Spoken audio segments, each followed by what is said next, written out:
All right, so we're here in Seattle, and it's Tuesday, and it's actually pretty warm for May in Seattle. And I'm here with. My name is Morten Veland, guitar player and singer in Sirenia. Well, welcome to Seattle. Thank you very much. And how's the tour been going so far? It's your first time here in North America. It's been going very good so far.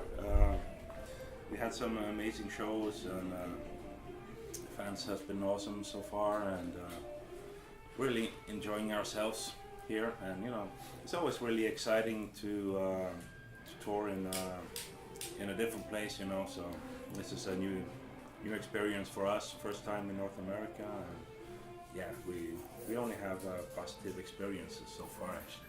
Okay. You guys are definitely here, and you're touring for your new album that came out a few months ago, at least. And how's the reception been to the album around the world? Yeah, it's been very good. Most of the reviews that I've read so far has been good. And you also see it actually when in our concerts that the reactions we get when we perform the new songs is really good. So that's a cool thing. And, yeah, we put a lot of time and energy into that last album. We also invested a lot in terms of production, and so on. So I think the album turned out really great, and I think that Emmanuel is her first album with Sirenia as a lead singer. I think she also did a really fantastic job, and added to our sound in a very, very cool way. Our music has always been about diversity and mixing a lot of elements from a lot of different kinds of musical genres all together, and she's kind of contributing to that by the way she's singing and the way she's able to perform in different techniques and styles and so on. And so yeah, we feel really happy with the situation in the band these days, and I think that Emmanuel, she was the perfect addition to our band. Yeah, it seems like she's really breathed some new life into the band, even though she's been a part of you guys and your family, so to speak, for many years as background vocals and part of the choir and that type of thing, correct? Yeah, we've been working with Emmanuel since 2002. So yeah, it's been many years. It's 15 years already that we know each other, and she's been singing on, for the choir on every album except the first one, the debut album. And yeah, she even recorded some lead vocals for us too, also on our EP Sirenia Shores from 2003. So yeah, I mean the changing of a band member is usually a very hard and complicated thing, but this time it felt more smooth, because it didn't feel like we had somebody new coming into the band. It was like somebody we have known for 15 years.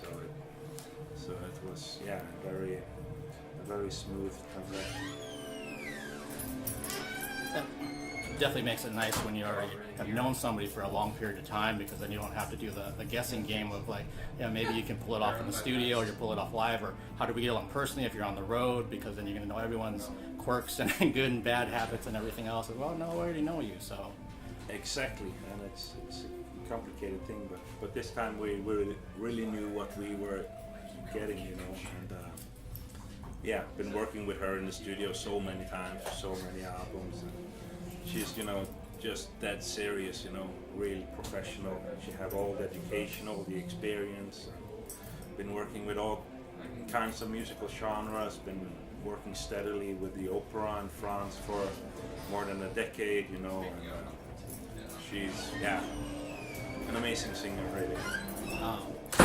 And maybe you can kind of walk us through, for especially for fans that are maybe newer to the band since you're here in North America for the first time. Why did it take so long to finally come to our shores?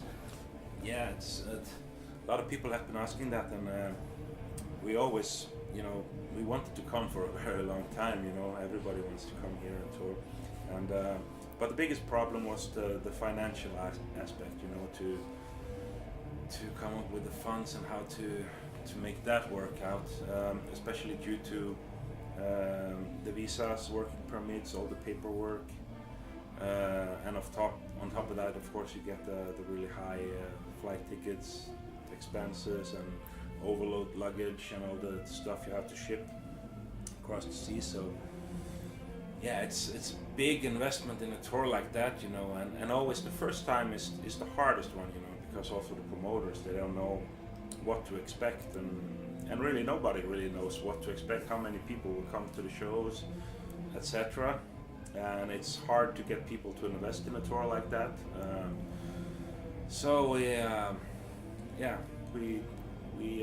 had to start thinking alternatively, and one of the ideas that came up was trying to get our fans to help us out with a pledging campaign, which worked out awesome.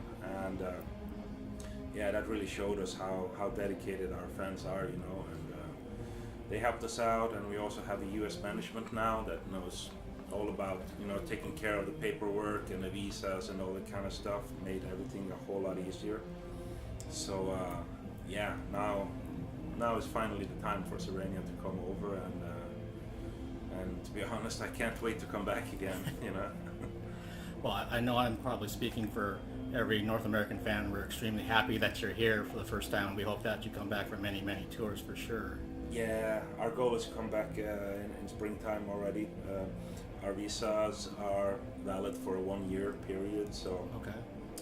It would definitely make sense to try to make one more tour out of that visa, and that would make it a lot easier to finance things for the next tour. Okay. I know one thing, again, for maybe the newer fans here in North America. At one point, I know with a past tour you had a live bass player, but most of the time you don't have one, including this run of shows. Is there any particular reason why you don't have one and use bass in the backing tracks? Yeah, I think there are several reasons. One of the reasons are also financial. It's easier for us coming out from Norway, which is like one of the most expensive countries in the world. Everything is high cost, and you know, whenever we play, we have to buy flight tickets. You know, we don't have a big market, and most of the time when we tour, it's way outside Norway, and it saves us a lot of costs on flight tickets, and just in general. And we also feel very comfortable with the 4-member lineup. You know, it's what we've been having for 17 years, and bringing in that extra would be a big change for us. But it's something we're thinking about. You know, we would like to have a bass player, and if we can find the right guy who also plays bass real well and also sing clean vocals real well, it would be what we're looking for, you know. So I think there's possibilities now in the future that we will actually get in a 5th member for the band too. Cool. You mentioned earlier about how the fans helped out through a Pledge Music campaign, and that's something where the market's so different now for any musician, really. It's not like it was 20 years ago where you have a record deal and money is up front or anything like that. It's like people aren't buying music, or if they are, they're buying MP3s, but a lot of times they're just downloading it for free or getting it off of YouTube. And then for bands, it's tough, and like you just explained, you have to have so much money up front just to be able to tour, get on planes, or do anything. Exactly, yeah. It's I've been in the music industry for 20-25 years, and you know, it's been changing constantly from when I started until now. It's like 2 totally different worlds, you know, and it is really hard to make a living as a musician today. It's really, really hard, and few people are able to do it, you know, and especially if you're living in high cost countries, and that it's really, really tough. Yeah. For maybe the hardcore Sirenia fan, what would they be surprised that you listen to? Something in your either your iPod or your vinyl collection or CD collection back home or something. What would they maybe be surprised that you have in there? I think maybe it would be more reasonable to ask what would they not be surprised at, because I have a lot of strange stuff in my CD collection. I listen to, I have when it comes to music, I have no boundaries whatsoever. I'm extremely open-minded, and I listen to music from a lot of different genres. It could be everything from the most extreme black metal to just classical music, to great artists like Leonard Cohen, Nick Cave, Johnny Cash. I listen to Lana Del Rey. There's a lot of stuff, and I can find quality, and I can find elements that I like in almost all kinds of genres. Of course, there's a few genres that I don't listen too much to, but generally I listen to a lot of different stuff. You're a perfect fit for Eclectic Arts. That's my media, because I was basically raised that way. I mean, I used to hear the Beatles and Elvis and Motown, and that's what my mom used to listen to. And then I got into Kiss and AC/DC and Maiden and Priest, but then I started getting into B.B. King and Albert King and blues stuff. And it's kind of like, if you give anything a chance, you'll find something worthwhile. And it could just be like a saxophone line, or it could be a drum pattern, or anything. It just kind of resonates with you. Exactly. I started in the same way when I was. My earliest memories that I have from music, is my parents listening to Beatles and Elvis and that kind of stuff. It stays with me until now, even.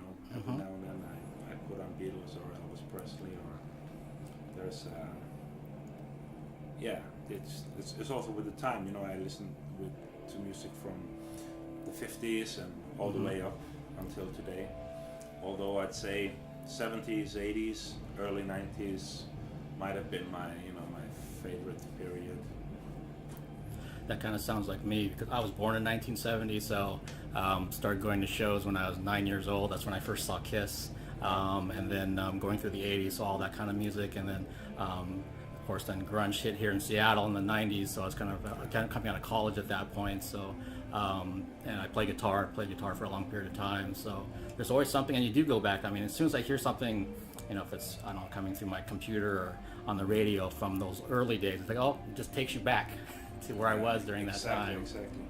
And that's nostalgia that sticks with it. I also tend to listen a lot to the music that I listened to in my teenage years. There's something special about that music, So. And for me, that era was a lot about Guns N' Roses, Metallica, Mötley Crüe, Alice Cooper, AC/DC. Yeah, these kind of bands. Good stuff. If you could tour with any band, not from a financial standpoint that it makes sense with maybe the styles of music, but just for a personal reason, if I could do a run of shows with that band, I would just be over the moon. Who was one of the artists you would pick to tour with, surely out of a selfish reason? Yeah, to be honest, I don't know anymore. There was a lot of bands and that I was really into over the years, and it's been changing and stuff. And right now, I wouldn't even know, what. Especially, also a lot of the big heroes is already dead, and with going on tour with for Sirenia, I think it naturally should be some rock or metal band though, but. I can't come up with any combination right now, to be honest. Okay. And last question would be, so what's coming up in the future? You kind of already mentioned about trying to come back in the spring to the U.S., but what do you have after this tour, more immediate plans? After this tour, we're going straight back to Czech Republic to play a festival, Metal Fest, and have 2 months, which I think mainly will be working with new material, composing, and so on. And in August we'll go touring in Asia for the first time, which we're looking forward to. And we'll do a new European tour in Europe in October. And we have some addition. We have more festivals coming up, and we have. I think we're also working on like a 5-day tour through Spain, and a lot of different plans in the making. So it's going to keep you busy for sure, it sounds like. Yeah, it's going to keep us busy. Our new U.S. management is really taking good care of us and getting us a lot of shows and tours and stuff. And we had some problems in the past, and we were not able to tour as much as we wanted, you know. And now we're all really ecstatic about the situation, you know. Finally, we can run the band as we want, you know, and tour a lot and work hard, you know, because, you know, music is our lives, and that's what we want to do. Great. Well, thank you so much for taking the time, and I'm looking forward to the show tonight. My pleasure. Looking forward to it too.